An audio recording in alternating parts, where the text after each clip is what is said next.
What happens when a bold young voice dares to ask a sitting congresswoman about the one thing most politicians avoid? Faith. At the National Youth Leadership Summit, Barron Trump stood up, asked a question that silenced the room, and triggered an answer no one saw coming. What followed wasn't politics. It wasn't argument. It was truth, and it left an entire hall breathless. The city in which power is negotiated and history is made. But today, it wasn't the veteran officials and global leaders holding court. It was the young voices, the future generation, huddled together under one roof to show the world they were ready to take center stage in history. And at the heart of it all were two names that could not be more opposite. Yet destiny was about to pit them against each other. Congresswoman Jasmine Crockett and Barron Trump. And what started as a battle of conviction would soon become something no one in the room would ever have anticipated. D.C. in the spring has a misleading serenity, the blooming cherry blossoms gently swaying outside, while the city itself throbs with energy. Within the hall of the National Youth Leadership Summit, tension crackled like an electrified wire. This was not a haphazard school discussion or a social gathering. This was a highly structured forum where America's next generation voices, students, activists, young minds, debated the real definition of leadership. Some tilted left, others tilted right. Yet everyone believed one thing: the future of the nation needs to be bold, principled, and long-lasting. At the head of the room was a plain wooden podium, underlit by the soft glow of light, with the American flag draped behind it. This was not an entertainment stage. It was a stage of conviction. The day's themes were uttered like a challenge: justice, faith, leadership. Heavy themes weighed down by identity and destiny. In the sea of people sat one face that immediately elicited gasps. Barron Trump, 18 years old, already used to the spotlight. But here is himself, not as his father's son. What did he think? What did he hold dear? And would he come forward as his own man and a leader? While others shifted uncomfortably in their seats or murmured eagerly, Barron sat silently, not because he didn't care, but because he was intent on observing. He was intent on listening. Then stepped forward Congresswoman Jasmine Crockett, famed for her spark. Her voice was not one that required warming up. She took advantage of the moment with words that sliced like lightning. Leadership is not about comfort, she stated, her voice crisp but unflinching. It is about courage. And with that, the mood shifted. She talked of injustice, of marginalized communities, of voices long muzzled. She painted pictures so real that listeners felt they bore the load of her words themselves. It was no empty rhetoric, no meandering speech. It was a call to action. The audience exploded. Cheers, clapping, applause that rolled like thunder through the building. What they were hearing wasn't mere inspiration. It was a vision for something more. But in the midst of the eruption, Barron remained firm, not because he was unimpressed and not in a gesture of defiance. His eyes were fixed upon her, acutely alert, deliberating, questioning. He was impressed by her fervor, respectful of her passion. But one issue simmered quietly within him. How does intense passion, no matter how noble, relate to the more fundamental values that have long grounded American faith? Tradition, moral order. At that instant, a determination was made. He couldn't let the day go by without requesting it. Not to tantalize for entertainment, not to humiliate, but to seek understanding. Might her fire align with something eternal? Might her vision connect with the bedrock upon which this nation was founded? He didn't know yet, but he knew he had to request it. What he didn't know was that this question would change the entire tenor of the summit. And when Jasmine Crockett finally replied, her answer would leave even him speechless. And so the scene was set. A young man's query. A congresswoman's answer. A room full of youth leaders holding its breath. What occurred next would take everyone by surprise. The cheers for Jasmine Crockett's address lingered, reverberating off the high walls of the hall like echoes that wouldn't dissipate. Her impassioned words regarding moral courage had cut deep, and faces around the room still radiated with inspiration. For an instant, it seemed as though no enchantment could be dispelled, as though her fervor had elevated the entire summit to something greater than itself. And then the moderator moved forward. His voice pierced the air.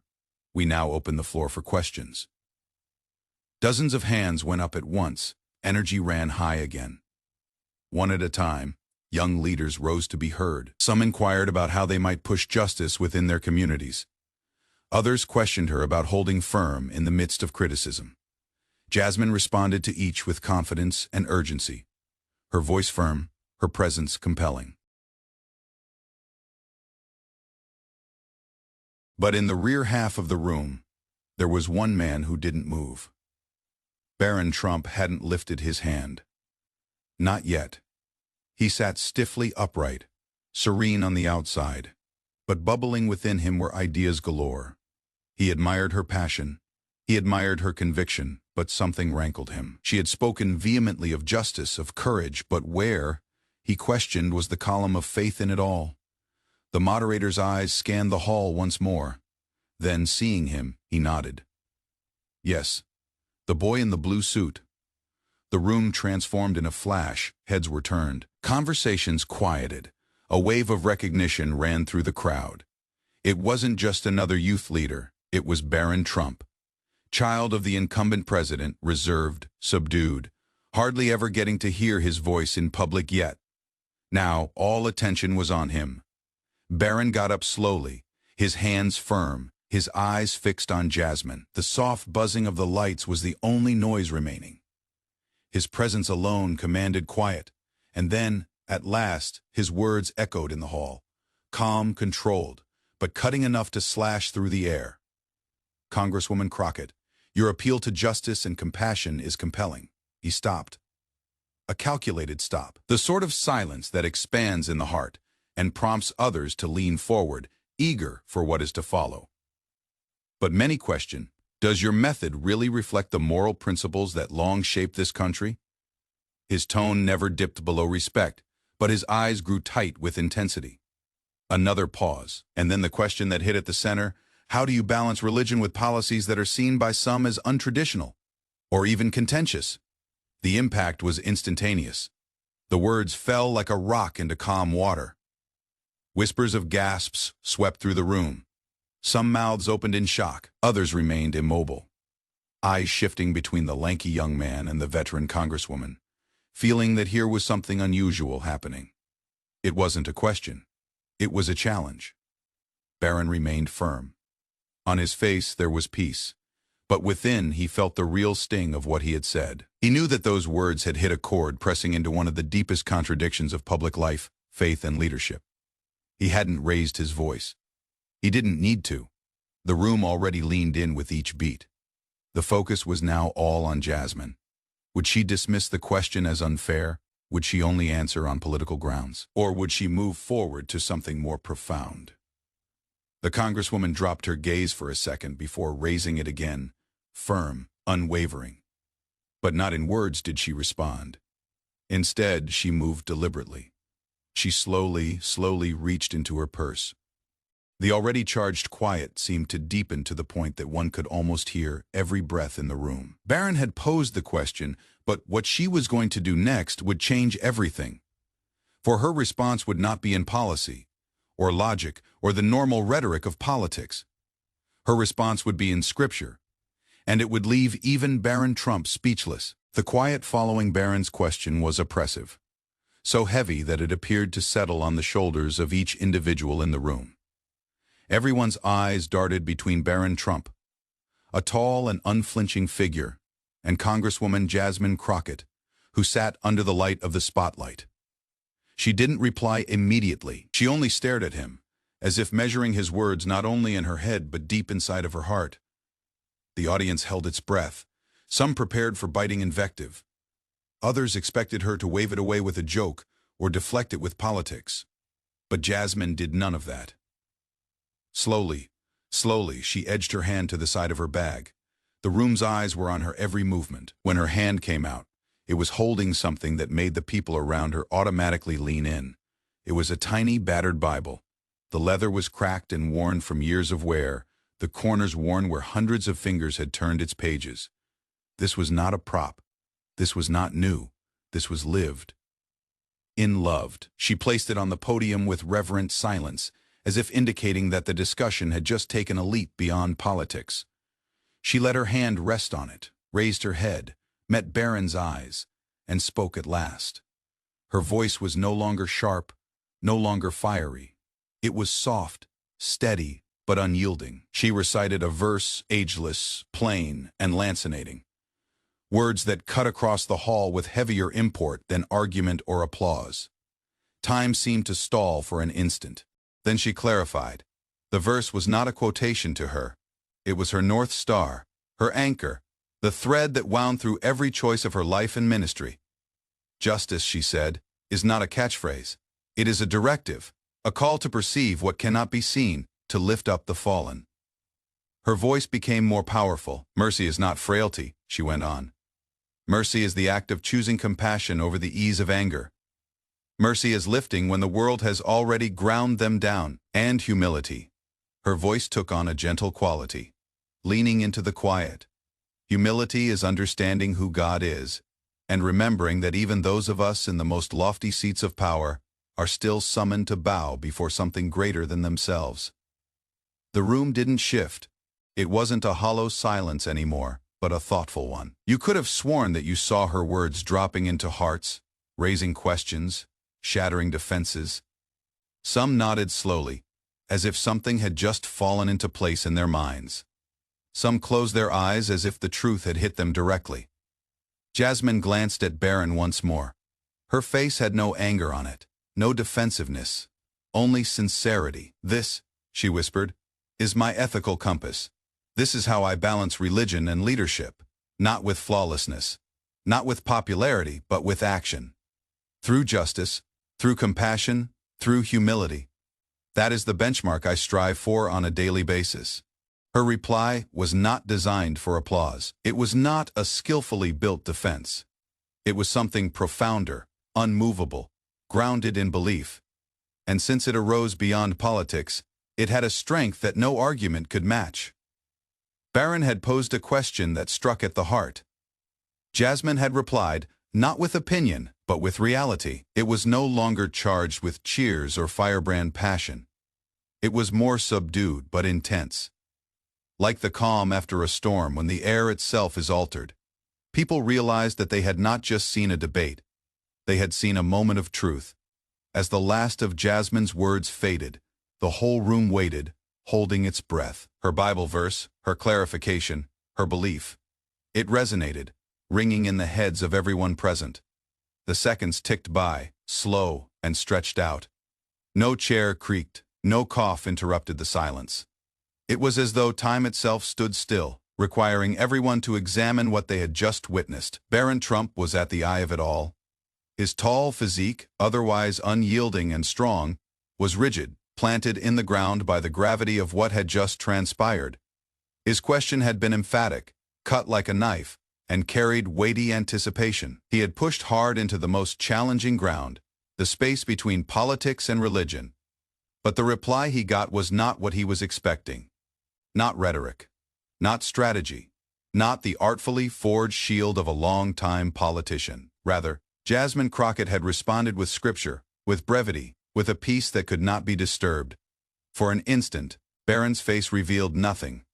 His gaze remained locked on her, lips compressing into a hard line.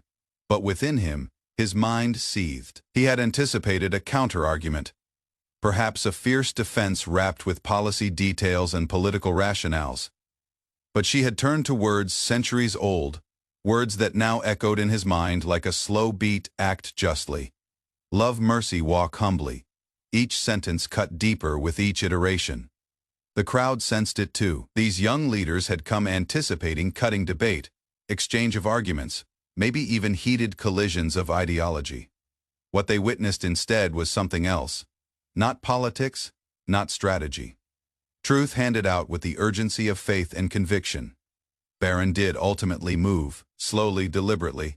He nodded. Not the quick nod of assent, but the steady motion of a man who knew strength when he saw it. He didn't stop her. He didn't hurry to get a word in edgewise.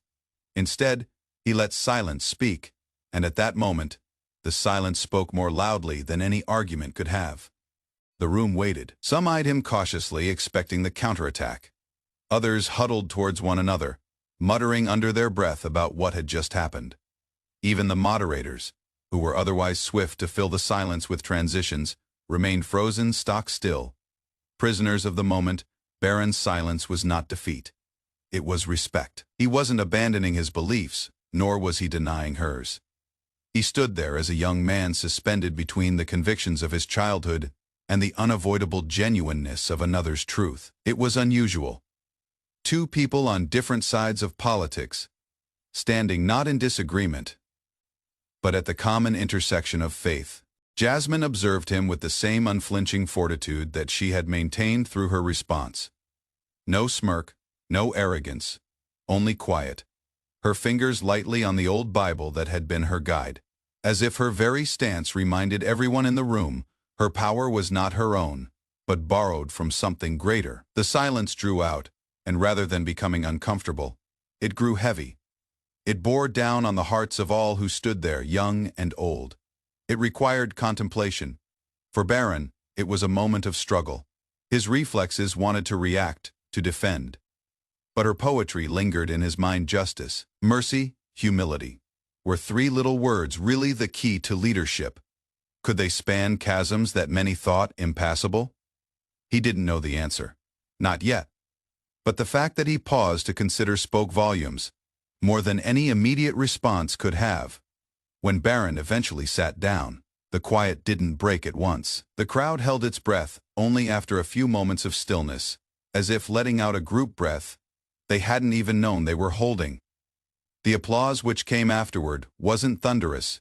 It was milder, more devotional, not the partisan cheer, but the recognition of substance, an appreciation that courage and truth had just encountered each other in a single extraordinary exchange. This was no typical summit moment. It wasn't a game of winner and loser. It wasn't a bout of sound bites. It was bigger than that, something greater still. It was contemplation. It was respect. It was silence being heavier than words. And from that silence, Barron Trump, Jasmine Crockett, and all the others in the hall found themselves branded, altered in ways they could not yet fully articulate. As the program continued, more speakers, more questions, more panels. What remained was not the agenda or the notes jotted by anxious students. What remained was this: a question, an answer, and the collision of two beliefs that had revealed something eternal. Barron had been bold that few of his age dared, standing before a congresswoman, inquiring the sort of question that cut to the very heart of leadership. And Jasmine had responded with something found all too infrequently in public life. Not politics, not posturing, but faith, conviction, and humility. Two voices, two paths, colliding. For a moment, at the same point of truth, and that, above all, was the legacy of that moment. A reminder that leadership is not merely gauged by triumph or acclaim, but by the willingness to inquire, the courage to respond, and the discipline to reflect. Jasmine had demonstrated conviction. She might have responded with defensiveness, or simply sidestepped the challenge altogether. But she didn't. She picked up the book that had directed her life, the Bible, and let its eternal words stand above any speech she could have made. That moment had power not because someone won, but because it reminded everyone what leadership is all about. Leadership isn't about applause, it isn't about sharp comebacks, and it certainly isn't about tearing others down. At its core, leadership is about values, standing for justice, showing mercy, walking humbly. As individuals emptied out of the summit that evening, you could read it all over their faces. Some departed with a thoughtful look on their faces, as if the words of Micah rang in their heads. Others appeared inspired, knowing that authentic moral courage doesn't necessarily thunder. It can whisper a truth so consistent it renders you speechless. For Barron, it was a personal lesson. He posed a difficult question, and he got an unexpected answer. Although he didn't retort or argue, his silence was its own response. It showed that even in disagreement there can be respect. Even in challenge there can be learning. Oftentimes the greatest test of strength isn't in what you say out loud, but what you decide to soak up and carry within. For Jasmine, that moment told her something about her leadership as well. By resorting to faith, she reminded everyone, including her detractors, that her quest for justice was not political alone. It was grounded in something older, something stronger, something unshakable, something beyond the self and for the audience. The young leaders distributed throughout the hall. It was a lesson they might hold on to for the remainder of their lives. They witnessed two individuals from worlds apart discover common ground. The ground of moral conviction. They witnessed that in disagreeing sharply, dignity remains. But the larger question spread far from that hall: might moral courage, this sort of courage based on justice, mercy, and humility, be powerful enough to heal the fault lines fragmenting America? It is not a simple question. This nation has long struggled with disagreement in faith, in vision, in belief. And yet, moments like these cause us to remember that conversation, based on respect, not aggression, holds the ability to establish avenues toward understanding. Imagine a country where more leaders walked modestly rather than with pride. Imagine a politics where justice was sought not as a weapon but as a vocation. Imagine if mercy, yes, even mercy for one's enemies, was seen as strength, not weakness.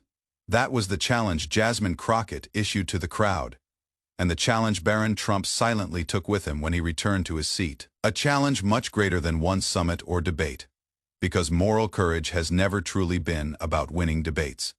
It is about changing hearts, and perhaps that is the only way to heal wounds too great for politics to heal on its own.